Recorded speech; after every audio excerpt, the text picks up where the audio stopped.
The Adventures of Sherlock Holmes, by Sir Arthur Conan Doyle. Adventure 11, The Adventure of the Beryl Coronet. "Holmes," said I, as I stood one morning in our bow window looking down the street, "here is a madman coming along. It seems rather sad that his relatives should allow him to come out alone." My friend rose lazily from his armchair and stood with his hands in the pockets of his dressing gown, looking over my shoulder. It was a bright, crisp February morning, and the snow of the day before still lay deep upon the ground, shimmering brightly in the wintry sun.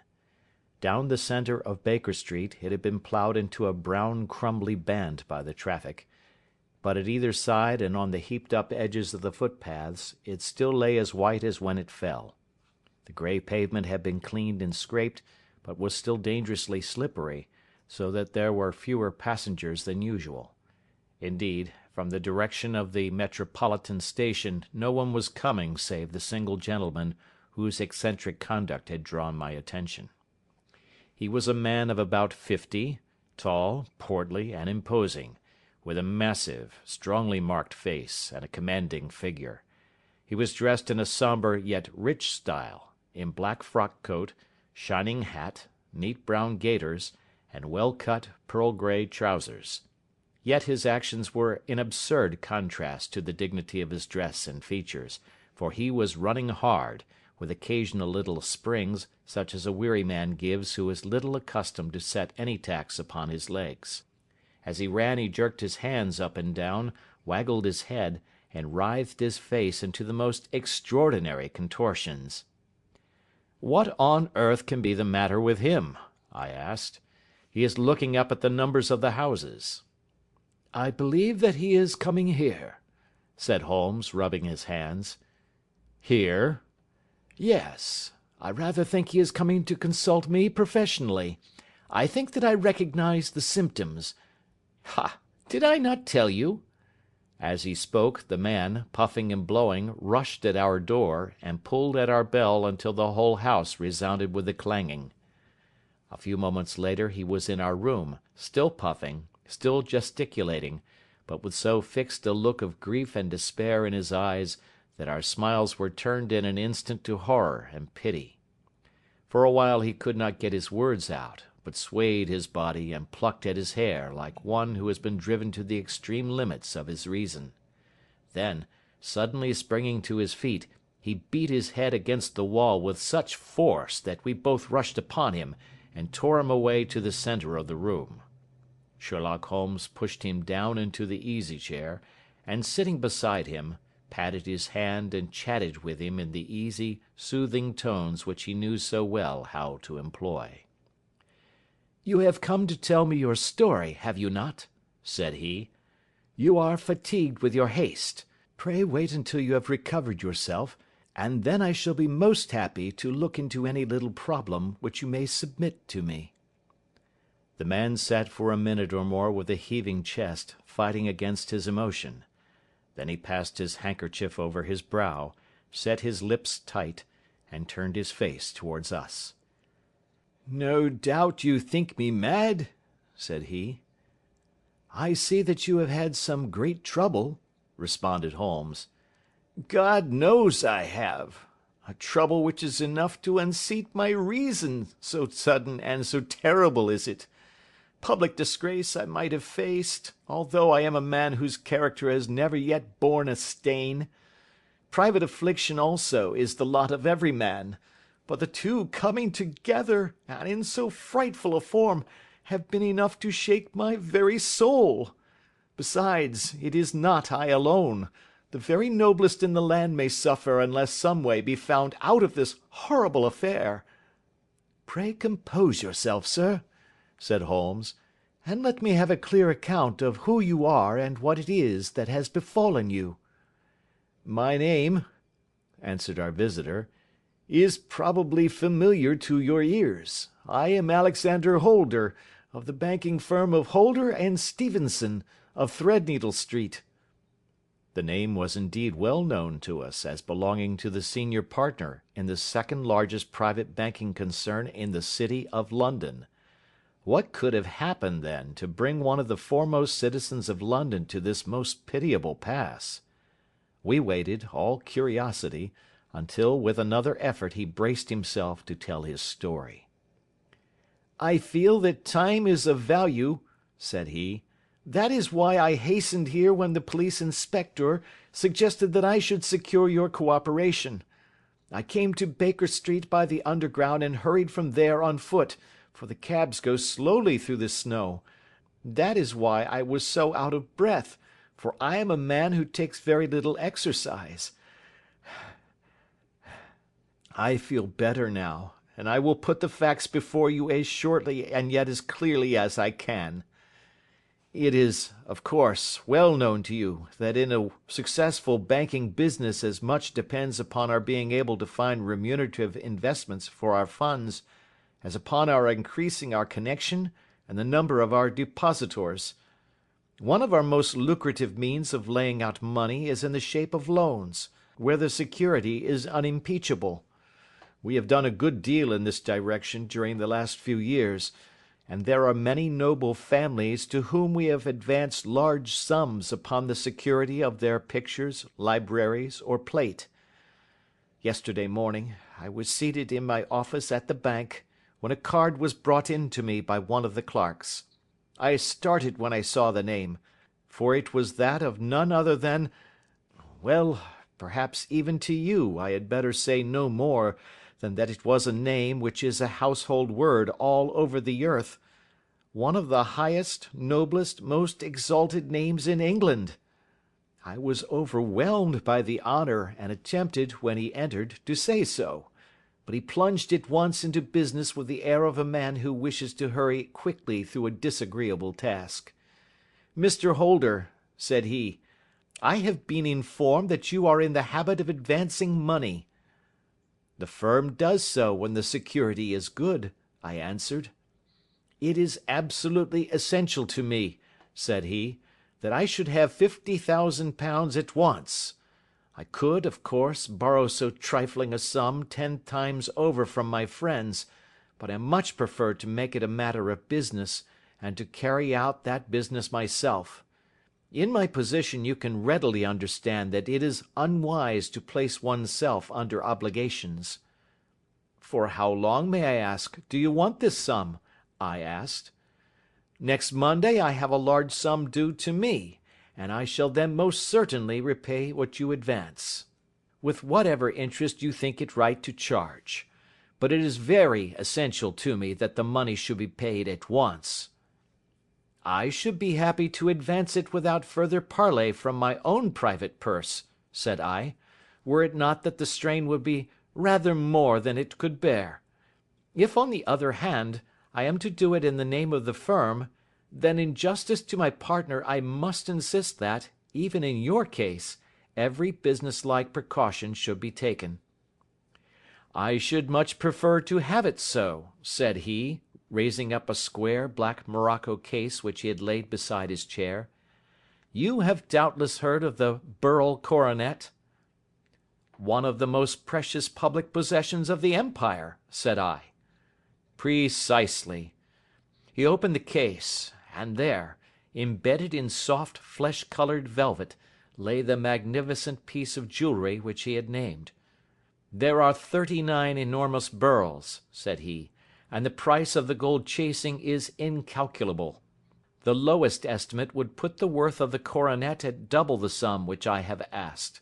I am prepared to leave it with you as my security." I took the precious case into my hands, and looked in some perplexity from it to my illustrious client.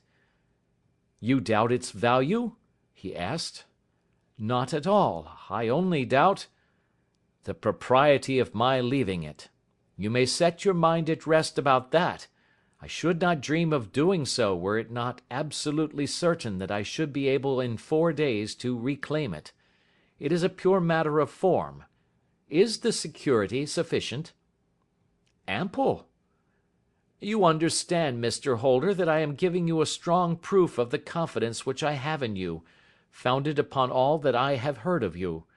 I rely upon you not only to be discreet and to refrain from all gossip upon the matter, but, Above all, to preserve this coronet with every possible precaution, because I need not say that a great public scandal would be caused if any harm were to befall it. Any injury to it would be almost as serious as its complete loss, for there are no beryls in the world to match these, and it would be impossible to replace them. I leave it with you, however, with every confidence, and I shall call for it in person on Monday morning." Seeing that my client was anxious to leave, I said no more, but, calling for my cashier, I ordered him to pay over 50 £1,000 notes. When I was alone once more, however, with the precious case lying upon the table in front of me, I could not but think with some misgivings of the immense responsibility which it entailed upon me. There could be no doubt that, as it was a national possession, a horrible scandal would ensue if any misfortune should occur to it. I already regretted having ever consented to take charge of it. However, it was too late to alter the matter now, so I locked it up in my private safe and turned once more to my work. When evening came, I felt that it would be an imprudence to leave so precious a thing in the office behind me. Bankers' safes have been forced before now, and why should not mine be? If so, how terrible would be the position in which I should find myself! I determined, therefore, that for the next few days I would always carry the case backward and forward with me, so that it might never be really out of my reach. With this intention, I called a cab and drove out to my house at Streatham, carrying the jewel with me. I did not breathe freely until I had taken it upstairs and locked it in the bureau of my dressing-room. And now, a word as to my household, Mr. Holmes, for I wish you to thoroughly understand the situation. My groom and my page sleep out of the house, and may be set aside altogether. I have 3 maidservants who have been with me a number of years, and whose absolute reliability is quite above suspicion. Another, Lucy Parr, the second waiting-maid, has only been in my service a few months. She came with an excellent character, however, and has always given me satisfaction. She is a very pretty girl, and has attracted admirers, who have occasionally hung about the place. That is the only drawback which we have found to her, but we believe her to be a thoroughly good girl in every way. So much for the servants. My family itself is so small that it will not take me long to describe it. I am a widower and have an only son, Arthur. He has been a disappointment to me, Mr. Holmes, a grievous disappointment. I have no doubt that I am myself to blame. People tell me that I have spoiled him. Very likely I have. When my dear wife died, I felt that he was all I had to love. I could not bear to see the smile fade even for a moment from his face. I have never denied him a wish. Perhaps it would have been better for both of us had I been sterner, but I meant it for the best. It was naturally my intention that he should succeed me in my business, but he was not of a business turn. He was wild, wayward, and, to speak the truth, I could not trust him in the handling of large sums of money. When he was young he became a member of an aristocratic club, and there, having charming manners, he was soon the intimate of a number of men with long purses and expensive habits. He learned to play heavily at cards and to squander money on the turf, until he had again and again to come to me and implore me to give him an advance upon his allowance, that he might settle his debts of honour. He tried more than once to break away from the dangerous company which he was keeping, but each time the influence of his friend, Sir George Burnwell, was enough to draw him back again. And indeed, I could not wonder that such a man as Sir George Burnwell should gain an influence over him, for he has frequently brought him to my house, and I have found myself that I could hardly resist the fascination of his manner. He is older than Arthur, a man of the world to his finger-tips, one who has been everywhere, seen everything, a brilliant talker, and a man of great personal beauty.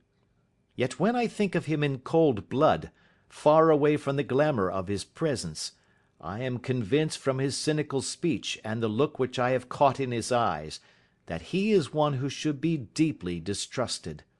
So I think, and so too thinks my little Mary, who has a woman's quick insight into character.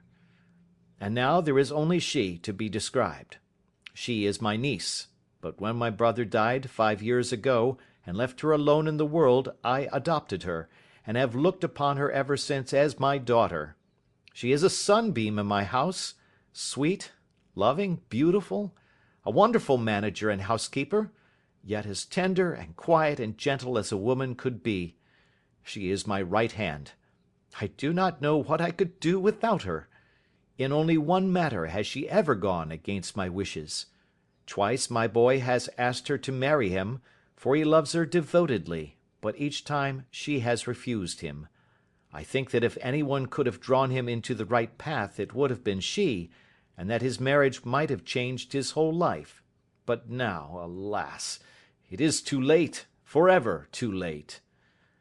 Now, Mr. Holmes, you know the people who live under my roof, and I shall continue with my miserable story. When we were taking coffee in the drawing-room that night after dinner, I told Arthur and Mary my experience, and of the precious treasure which we had under our roof, suppressing only the name of my client. Lucy Parr, who had brought in the coffee, had, I am sure, left the room, but I cannot swear that the door was closed. Mary and Arthur were much interested and wished to see the famous coronet, but I thought it better not to disturb it. "Where have you put it?" asked Arthur. "In my own bureau." "Well, I hope to goodness the house won't be burgled during the night," said he. "It is locked up," I answered. "Oh, any old key will fit that bureau.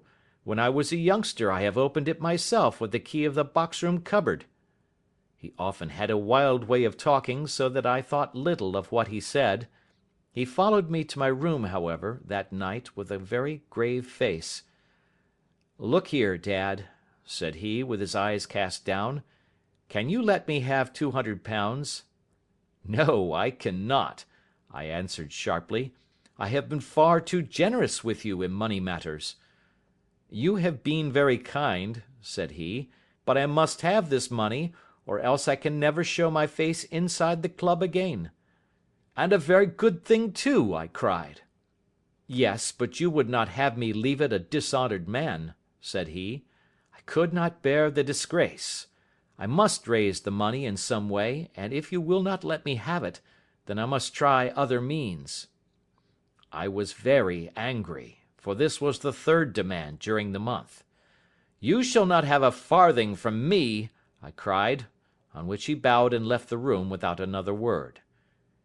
When he was gone, I unlocked my bureau, made sure that my treasure was safe, and locked it again. Then I started to go round the house to see that all was secure, a duty which I usually leave to Mary, but which I thought it well to perform myself that night.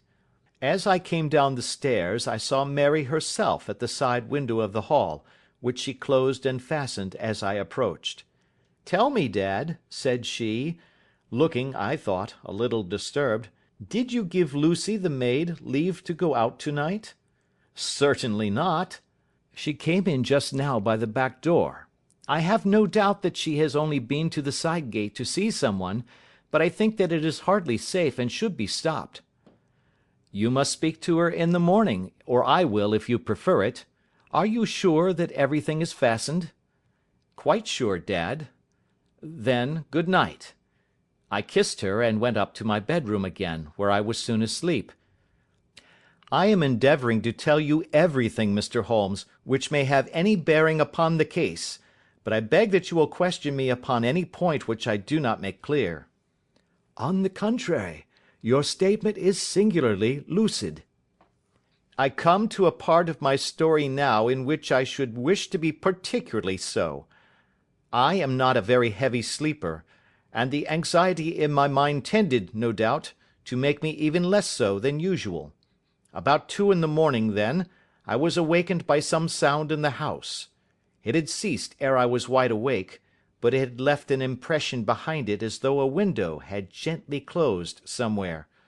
I lay listening with all my ears. Suddenly, to my horror, there was a distinct sound of footsteps moving softly in the next room. I slipped out of bed, all palpitating with fear, and peeped round the corner of my dressing-room door. "Arthur!" I screamed. "You villain! You thief! How dare you touch that coronet?" The gas was half up, as I had left it, and my unhappy boy, dressed only in his shirt and trousers, was standing beside the light, holding the coronet in his hands. He appeared to be wrenching at it, or bending it with all his strength. At my cry he dropped it from his grasp and turned as pale as death. I snatched it up and examined it. One of the gold corners, with 3 of the beryls in it, was missing. "You blackguard!" I shouted, beside myself with rage. "You have destroyed it! You have dishonoured me for ever! Where are the jewels which you have stolen?" "Stolen?" he cried. "Yes, thief!" I roared, shaking him by the shoulder.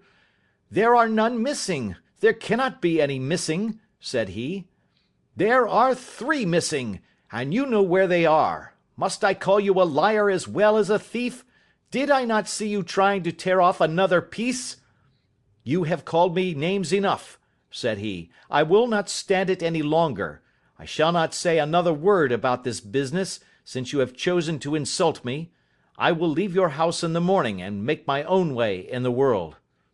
"You shall leave it in the hands of the police," I cried, half mad with grief and rage. "I shall have this matter probed to the bottom." "You shall learn nothing from me," said he, with a passion such as I should not have thought was in his nature. "If you choose to call the police, let the police find what they can." By this time the whole house was astir, for I had raised my voice in my anger. Mary was the first to rush into my room, and, at the sight of the coronet and of Arthur's face, she read the whole story, and, with a scream, fell down senseless on the ground. I sent the housemaid for the police, and put the investigation into their hands at once. When the inspector and a constable entered the house, Arthur, who had stood sullenly with his arms folded, asked me whether it was my intention to charge him with theft. I answered that it had ceased to be a private matter, but had become a public one, since the ruined coronet was national property. I was determined that the law should have its way in everything. "At least," said he, "you will not have me arrested at once. It would be to your advantage as well as mine if I might leave the house for 5 minutes." "That you may get away, and perhaps that you may conceal what you have stolen," said I. And then, realizing the dreadful position in which I was placed, I implored him to remember that not only my honour but that of one who was far greater than I was at stake, and that he threatened to raise a scandal which would convulse the nation. He might avert it all if he would but tell me what he had done with the 3 missing stones. "You may as well face the matter," said I. "You have been caught in the act, and no confession could make your guilt more heinous. If you but make such reparation as is in your power, by telling us where the beryls are, all shall be forgiven and forgotten." "Keep your forgiveness for those who ask for it," he answered, turning away from me with a sneer. I saw that he was too hardened for any words of mine to influence him. There was but one way for it. I called in the inspector and gave him into custody. A search was made at once, not only of his person but of his room, and of every portion of the house where he could possibly have concealed the gems, but no trace of them could be found, nor would the wretched boy open his mouth for all our persuasions and our threats. This morning he was removed to a cell, and I, after going through all the police formalities, have hurried round to you to implore you to use your skill in unravelling the matter. The police have openly confessed that they can at present make nothing of it. You may go to any expense which you think necessary. I have already offered a reward of £1,000. My God, what shall I do? I have lost my honour, my gems, and my son in one night. Oh, what shall I do?" He put a hand on either side of his head, and rocked himself to and fro, droning to himself like a child whose grief has got beyond words. Sherlock Holmes sat silent for some few minutes, with his brows knitted and his eyes fixed upon the fire. "Do you receive much company?" he asked. None save my partner with his family, and an occasional friend of Arthur's. Sir George Burnwell has been several times lately. No one else, I think." "Do you go out much in society?" "Arthur does. Mary and I stay at home. We neither of us care for it." "That is unusual in a young girl." "She is of a quiet nature. Besides, she is not so very young. She is 24. "This matter, from what you say, seems to have been a shock to her also." "Terrible. She is even more affected than I." "You have neither of you any doubt as to your son's guilt?" "How can we have, when I saw him with my own eyes with the coronet in his hands?" "I hardly consider that a conclusive proof. Was the remainder of the coronet at all injured?" "Yes, it was twisted." "Do you not think, then, that he might have been trying to straighten it?" "God bless you! You are doing what you can for him and for me. But it is too heavy a task. What was he doing there at all? If his purpose were innocent, why did he not say so?" "Precisely. And if it were guilty, why did he not invent a lie? His silence appears to me to cut both ways. There are several singular points about the case. What did the police think of the noise which awoke you from your sleep?" "They considered that it might be caused by Arthur's closing his bedroom door." "A likely story. As if a man bent on felony would slam his door so as to wake a household. What did they say then of the disappearance of these gems?" "They are still sounding the planking and probing the furniture in the hope of finding them." "Have they thought of looking outside the house?" "Yes, they have shown extraordinary energy. The whole garden has already been minutely examined." "Now, my dear sir," said Holmes, "is it not obvious to you now that this matter really strikes very much deeper than either you or the police were at first inclined to think? It appeared to you to be a simple case. To me, it seems exceedingly complex. Consider what is involved by your theory. You suppose that your son came down from his bed, went, at great risk, to your dressing room, opened your bureau, took out your coronet, broke off by main force a small portion of it, went to some other place, concealed 3 gems out of the 39, with such skill that nobody can find them, and then returned with the other 36 into the room in which he exposed himself to the greatest danger of being discovered.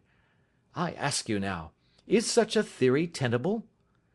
"But what other is there?" cried the banker, with a gesture of despair. "If his motives were innocent, why does he not explain them?" "It is our task to find that out," replied Holmes. "So now, if you please, Mr. Holder, we will set off for Streatham together, and devote an hour to glancing a little more closely into details." My friend insisted upon my accompanying them in their expedition, which I was eager enough to do, for my curiosity and sympathy were deeply stirred by the story to which we had listened. I confess that the guilt of the banker's son appeared to me to be as obvious as it did to his unhappy father, but still I had such faith in Holmes's judgment that I felt there must be some grounds for hope as long as he was dissatisfied with the accepted explanation. He hardly spoke a word the whole way out to the southern suburb, but sat with his chin upon his breast and his hat drawn over his eyes, sunk in the deepest thought. Our client appeared to have taken fresh heart at the little glimpse of hope which had been presented to him, and he even broke into a desultory chat with me over his business affairs. A short railway journey and a shorter walk brought us to Fairbank, the modest residence of the great financier. Fairbank was a good-sized, square house of white stone, standing back a little from the road. A double carriage sweep, with a snow-clad lawn, stretched down in front to 2 large iron gates which closed the entrance. On the right side was a small wooden thicket, which led into a narrow path between 2 neat hedges stretching from the road to the kitchen door, and forming the tradesmen's entrance. On the left ran a lane which led to the stables, and was not itself within the grounds at all, being a public, though little used, thoroughfare. Holmes left us standing at the door, and walked slowly all round the house, across the front, down the tradesmen's path, and so round by the garden behind into the stable lane. So long was he that Mr. Holder and I went into the dining room and waited by the fire until he should return. We were sitting there in silence when the door opened, and a young lady came in. She was rather above the middle height, slim, with dark hair and eyes, which seemed the darker against the absolute pallor of her skin. I do not think that I have ever seen such deadly paleness in a woman's face. Her lips, too, were bloodless, but her eyes were flushed with crying.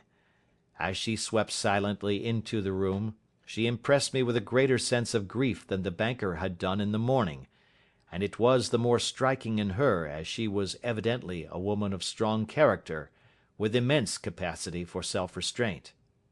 Disregarding my presence, she went straight to her uncle and passed her hand over his head with a sweet womanly caress. "You have given orders that Arthur should be liberated, have you not, Dad?" she asked. "No, no, my girl, the matter must be probed to the bottom." "But I am so sure that he is innocent. You know what women's instincts are. I know that he has done no harm, and that you will be sorry for having acted so harshly." "Why is he silent, then, if he is innocent?" "Who knows? Perhaps because he was so angry that you should suspect him." "How could I help suspecting him, when I actually saw him with the coronet in his hand?" "Oh, but he had only picked it up to look at it. Oh, do take my word for it, that he is innocent. Let the matter drop and say no more. It is so dreadful to think of our dear Arthur in prison." "I shall never let it drop until the gems are found. Never, Mary. Your affection for Arthur blinds you as to the awful consequences to me. Far from hushing the thing up, I have brought a gentleman down from London to inquire more deeply into it." "This gentleman?" she asked, facing round to me. "No, his friend. He wished us to leave him alone. He is round in the stable lane now." "The stable lane?" She raised her dark eyebrows. "What can he hope to find there? Ah, this, I suppose, is he. I trust, sir, that you will succeed in proving what I feel sure is the truth, that my cousin Arthur is innocent of this crime." "I fully share your opinion, and I trust, with you, that we may prove it," returned Holmes, going back to the mat to knock the snow from his shoes. "I believe I have the honour of addressing Miss Mary Holder. Might I ask you a question or two?" "Pray do, sir, if it may help to clear this horrible affair up." "You heard nothing yourself last night?" "Nothing, until my uncle here began to speak loudly. I heard that, and I came down." "You shut up the windows and doors the night before. Did you fasten all the windows?" "Yes." "Were they all fastened this morning?" "Yes." "You have a maid who has a sweetheart. I think that you remarked to your uncle last night that she had been out to see him?" "Yes, and she was the girl who waited in the drawing room, and who may have heard uncle's remarks about the coronet." "I see. You infer that she may have gone out to tell her sweetheart, and that the two may have planned the robbery." "But what is the good of all these vague theories?" cried the banker impatiently, "when I have told you that I saw Arthur with a coronet in his hands?" "Wait a little, Mr. Holder. We must come back to that. About this girl, Miss Holder. You saw her return by the kitchen door, I presume?" "Yes.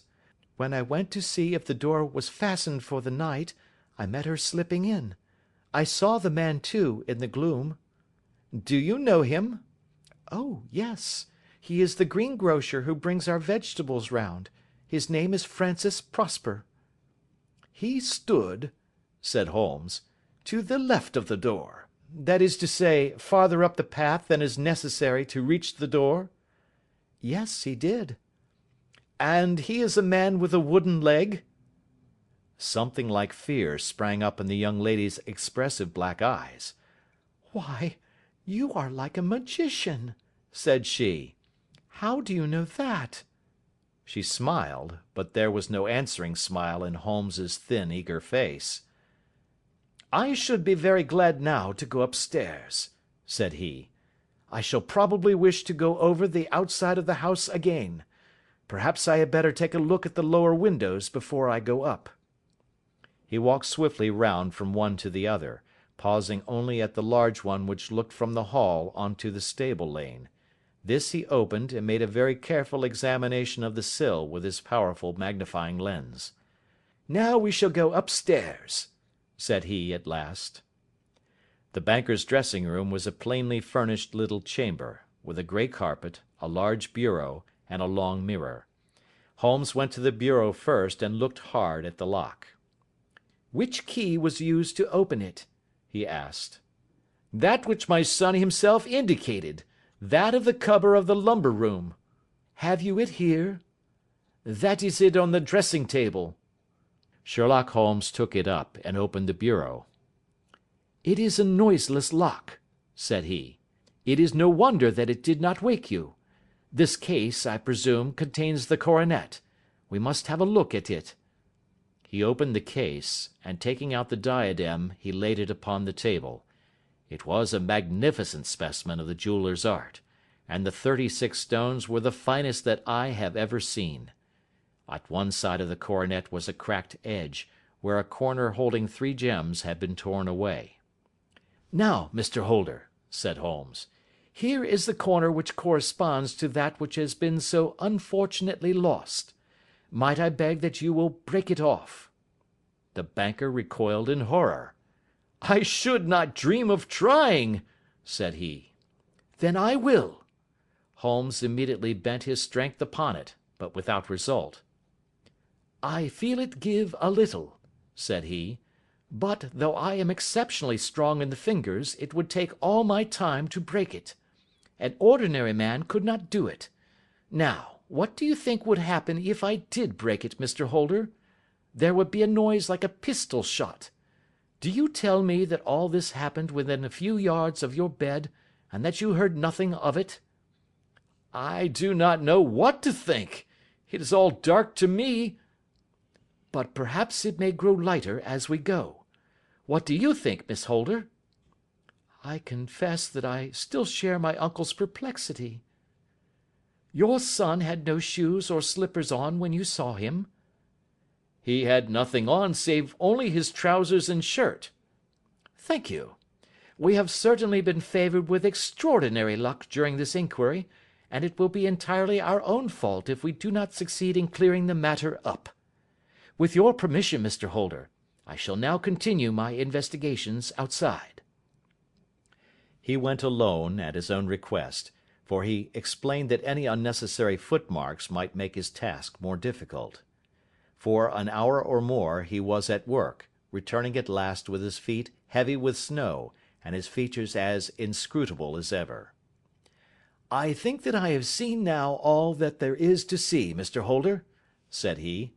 "I can serve you best by returning to my rooms." "But the gems, Mr. Holmes, where are they?" "I cannot tell." The banker wrung his hands. "I shall never see them again," he cried. "And my son? You give me hopes?" "My opinion is in no way altered." "Then, for God's sake, what was this dark business which was acted in my house last night?" "If you can call upon me at my Baker Street rooms tomorrow morning, between 9 and 10, I shall be happy to do what I can to make it clearer. I understand that you will give me carte blanche to act for you, provided only that I get back the gems, and that you place no limit on the sum I may draw." "I would give my fortune to have them back." "Very good. I shall look into the matter between this and then. Good-bye. It is just possible that I may have to come over here again before evening." It was obvious to me that my companion's mind was now made up about the case, although what his conclusions were was more than I could even dimly imagine. Several times during our homeward journey I endeavoured to sound him upon the point, but he always glided away to some other topic, until at last I gave it over in despair. It was not yet 3 when we found ourselves in our rooms once more. He hurried to his chamber and was down again in a few minutes, dressed as a common loafer. With his collar turned up, his shiny, seedy coat, his red cravat, and his worn boots, he was a perfect sample of the class. "I think that this should do," said he, glancing into the glass above the fireplace. "I only wish that you would come with me, Watson, but I fear that it won't do. I may be on the trail in this matter, or I may be following a will-o'-the-wisp, but I shall soon know which it is. I hope that I may be back in a few hours." He cut a slice of bread from the joint upon the sideboard, sandwiched it between 2 rounds of bread, and thrusting this rude meal into his pocket, he started off upon his expedition. I had just finished my tea when he returned, evidently in excellent spirits, swinging an old elastic-sided boot in his hand. He chucked it down into a corner and helped himself to a cup of tea. "I only looked in as I passed," said he. "I'm going right on." "Where to?" "Oh, to the other side of the West End. It may be some time before I get back. Don't wait up for me in case I should be late." "How are you getting on?" "Oh, so. Nothing to complain of. I have been out to Streatham since I saw you last, but I did not call at the house. It is a very sweet little problem, and I would not have missed it for a good deal. However, I must not sit gossiping here, but must get these disreputable clothes off and return to my highly respectable self." I could see by his manner that he had stronger reasons for satisfaction than his words alone would imply. His eyes twinkled, and there was even a touch of colour upon his sallow cheeks. He hastened upstairs, and a few minutes later I heard the slam of the hall door, which told me that he was off once more upon his congenial hunt. I waited until midnight, but there was no sign of his return, so I retired to my room. It was no uncommon thing for him to be away for days and nights on end when he was hot upon a scent, so that his lateness caused me no surprise. I do not know at what hour he came in, but when I came down to breakfast in the morning, there he was, with a cup of coffee in one hand, and the paper in the other, as fresh and trim as possible. "You will excuse my beginning without you, Watson," said he, "but you remember that our client has rather an early appointment this morning." "Why, it is after 9 now," I answered. "I should not be surprised if that were he. I thought I heard a ring." It was, indeed, our friend the financier. I was shocked by the change which had come over him, for his face, which was naturally of a broad and massive mould, was now pinched and fallen in, while his hair seemed to me at least a shade whiter. He entered with a weariness and lethargy which was even more painful than his violence of the morning before, and he dropped heavily into the armchair which I pushed forward for him. "I do not know what I have done to be so severely tried," said he. "Only 2 days ago I was a happy and prosperous man, without a care in the world. Now I am left to a lonely and dishonoured age. One sorrow comes close upon the heels of another. My niece, Mary, has deserted me." "Deserted you?" "Yes. Her bed this morning had not been slept in. Her room was empty, and a note for me lay upon the hall table. I had said to her last night, in sorrow and not in anger, that if she had married my boy all might have been well with him. Perhaps it was thoughtless of me to say so. It is to that remark that she refers in this note. My dearest uncle, I feel that I have brought trouble upon you, and that if I had acted differently this terrible misfortune might never have occurred. I cannot, with this thought in my mind, ever again be happy under your roof, and I feel that I must leave you for ever. Do not worry about my future, for that is provided for, and above all, do not search for me, for it will be fruitless labour and an ill service to me. In life or in death, I am ever your loving Mary." What could she mean by that note, Mr. Holmes? Do you think it points to suicide? No, nothing of the kind. It is perhaps the best possible solution. I trust, Mr. Holder, that you are nearing the end of your troubles. Ha! You say so. You have heard something, Mr. Holmes? You have learned something. Where are the gems? You would not think £1,000 apiece an excessive sum for them? I would pay 10. That would be unnecessary. 3,000 will cover the matter. And there is a little reward, I fancy. Have you your cheque-book? Here is a pen. Better make it out for £4,000. With a dazed face, the banker made out the required cheque. Holmes walked over to his desk, took out a little triangular piece of gold with 3 gems in it, and threw it down upon the table. With a shriek of joy, our client clutched it up. "You have it!" he gasped. "I am saved! I am saved!" The reaction of joy was as passionate as his grief had been, and he hugged his recovered gems to his bosom. "There is one other thing you owe, Mr. Holder," said Sherlock Holmes rather sternly. "Oh!" He caught up a pen. "Name the sum, and I will pay it." "No, the debt is not to me. You owe a very humble apology to that noble lad, your son, who has carried himself in this matter as I should be proud to see my own son do, should I ever chance to have one." "Then it was not Arthur who took them?" "I told you yesterday, and I repeat today, that it was not." "You are sure of it? Then let us hurry to him at once to let him know that the truth is known." "He knows it already. When I had cleared it all up I had an interview with him, and finding that he would not tell me the story, I told it to him, on which he had to confess that I was right, and to add the very few details which were not yet quite clear to me. Your news of this morning, however, may open his lips." "For heaven's sake, tell me, then, what is this extraordinary mystery?"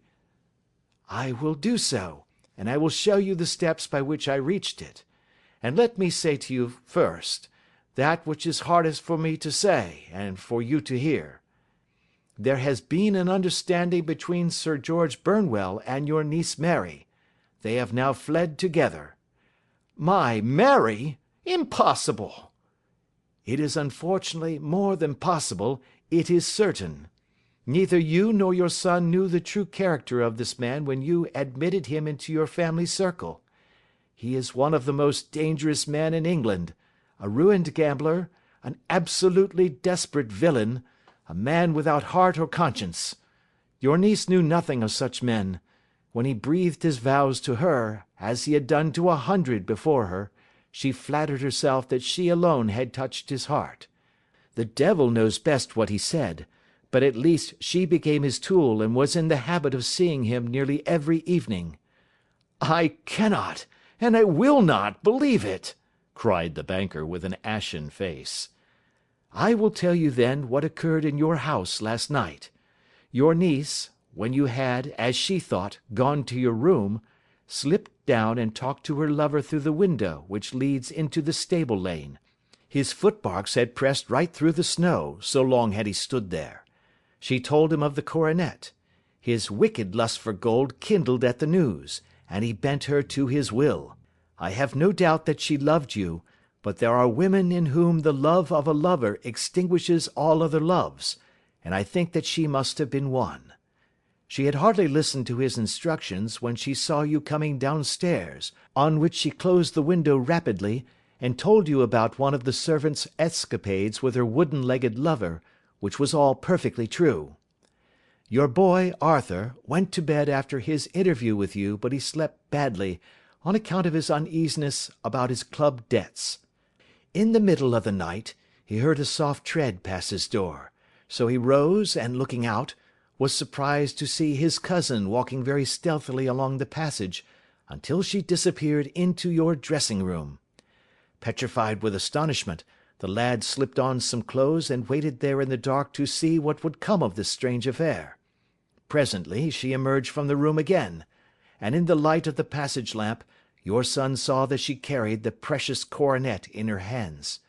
She passed down the stairs, and he, thrilling with horror, ran along and slipped behind the curtain near your door, whence he could see what passed in the hall beneath. He saw her stealthily open the window, hand out the coronet to someone in the gloom, and then closing it once more hurry back to her room, passing quite close to where he stood hid behind the curtain. As long as she was on the scene he could not take any action without a horrible exposure of the woman whom he loved.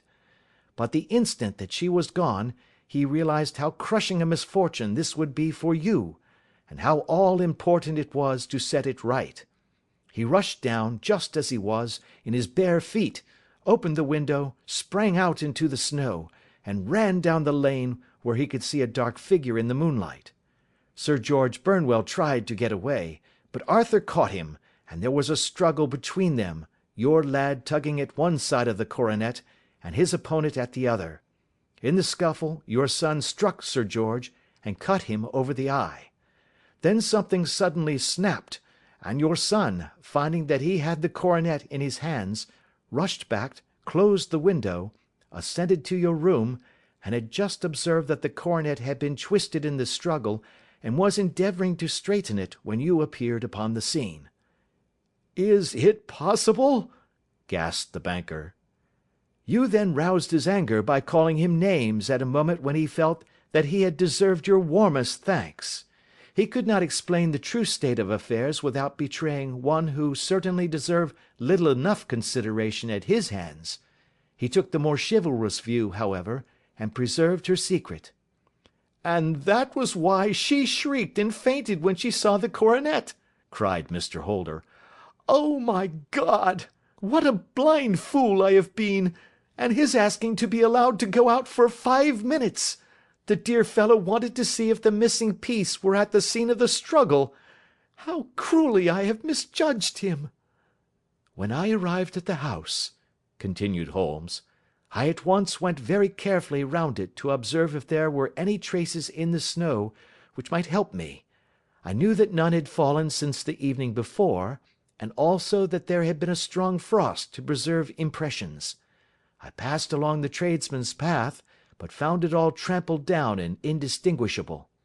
Just beyond it, however, at the far side of the kitchen door, a woman had stood and talked with a man, whose round impressions on one side showed that he had a wooden leg. I could even tell that they had been disturbed, for the woman had run back swiftly to the door, as was shown by the deep toe and light heel marks, while Woodenleg had waited a little, and then had gone away. I thought at the time that this might be the maid and her sweetheart, of whom you had already spoken to me, and inquiry showed it was so. I passed round the garden without seeing anything more than random tracks, which I took to be the police. But, when I got into the stable lane, a very long and complex story was written in the snow in front of me. There was a double line of tracks of a booted man, and a second double line which I saw with delight belonged to a man with naked feet. I was at once convinced from what you had told me that the latter was your son.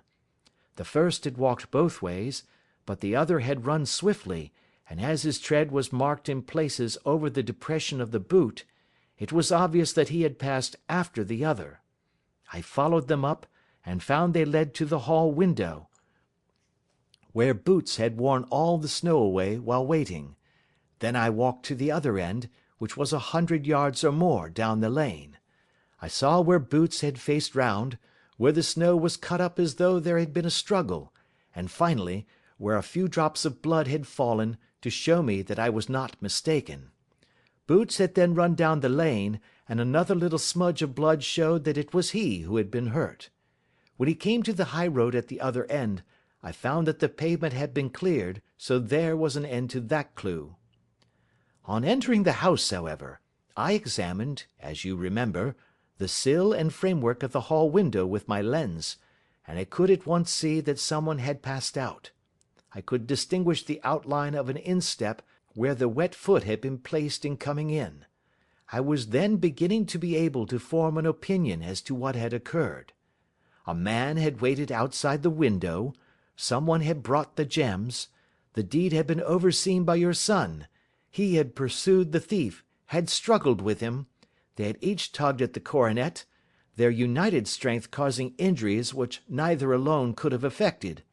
He had returned with the prize, but had left a fragment in the grasp of his opponent. So far I was clear. The question now was, who was the man, and who was it brought him the coronet? It is an old maxim of mine that when you have excluded the impossible, whatever remains, however improbable, must be the truth. Now, I knew that it was not you who had brought it down, so there only remained your niece and the maids. But if it were the maids, why should your son allow himself to be accused in their place? There could be no possible reason. As he loved his cousin, however, there was an excellent explanation why he should retain her secret, the more so as the secret was a disgraceful one. When I remembered that you had seen her at that window, and how she had fainted on seeing the coronet again, my conjecture became a certainty. And who could it be who was her confederate? A lover, evidently, for who else could outweigh the love and gratitude which she must feel to you? I knew that you went out little, and that your circle of friends was a very limited one, but among them was Sir George Burnwell. I had heard of him before as being a man of evil reputation among women. It must have been he who wore those boots and retained the missing gems. Even though he knew that Arthur had discovered him, he might still flatter himself that he was safe, for the lad could not say a word without compromising his own family. Well, your own good sense will suggest what measures I took next. I went in the shape of a loafer to Sir George's house, managed to pick up an acquaintance with his valet, learned that his master had cut his head the night before, and finally, at the expense of 6 shillings, made all sure by buying a pair of his cast-off shoes. With these I journeyed down to Streatham and saw that they exactly fitted the tracks.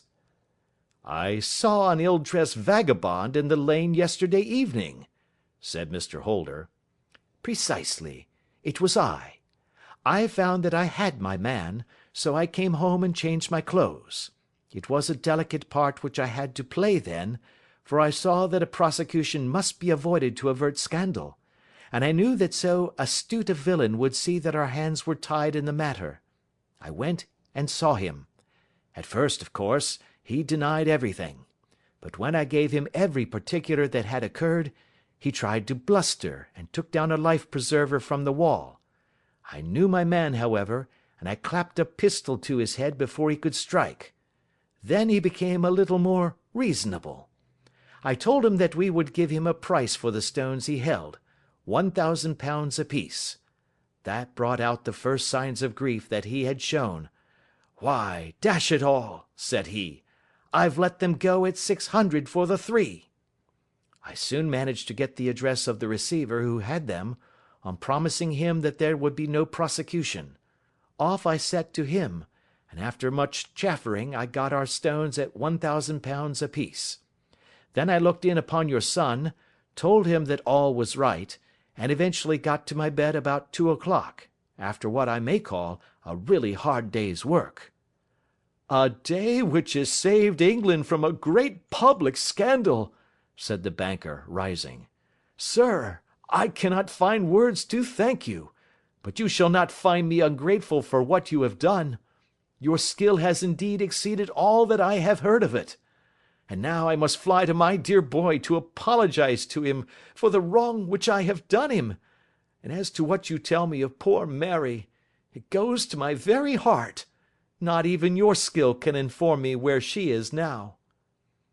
"I think that we may safely say," returned Holmes, "that she is wherever Sir George Burnwell is. It is equally certain, too, that whatever her sins are, they will soon receive a more than sufficient punishment."